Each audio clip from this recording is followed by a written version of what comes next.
Doug Bontic joining us, Texans Senior Vice President, Marketing and Communications.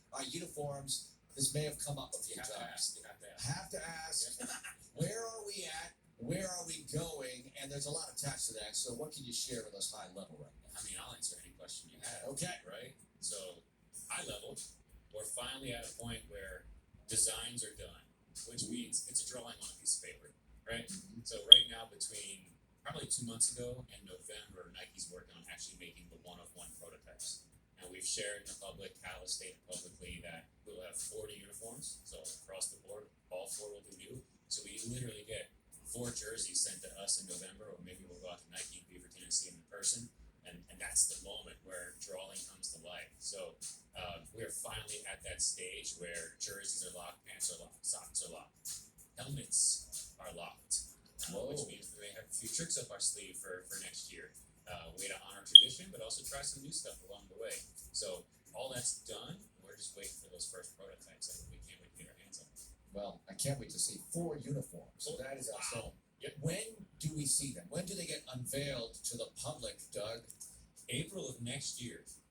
So that's not that far. If you really think about it, it's not that far away. No, it's not, because we have the season that'll occupy our time. Correct. And then the combine, and then you're like a week before draft. You're like, all right, let's unveil these things. Typically, you could imagine a 2 or 3 year process to create new uniforms because the team's going to figure out what's their brand identity, how do they want to look, and then you send that as like inspiration to the NFL and Nike, and then they say, here's how we interpret your brand on uniforms. We kind of did it all at once, right? We said we have some hypotheses we want to test. Let's bring all the fans in, as many as we can get to test them. So that helped us cut down a lot of time on the research side.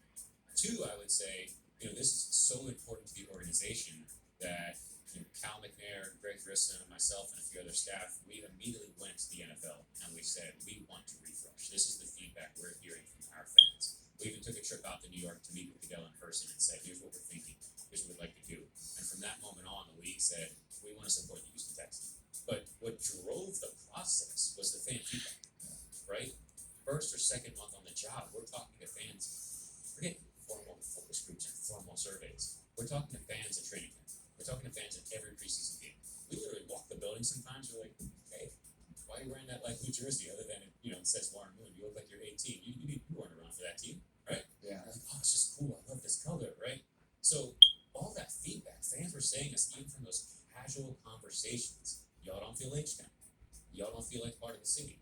They say, we'll give you due credit. You guys have done a lot financially for the community. But they said it's not just about the give back. How are you reflecting us? How are you reflecting your city? How are you reflecting people? How are you reflecting culture? And we didn't necessarily have all those answers a year and a half ago, right? So for us, it was just listen to the fans, right? And then once we had a good sense of what was going on, meeting with Cal and team just to say, hey, here's what we're hearing. It seems like a no-brainer.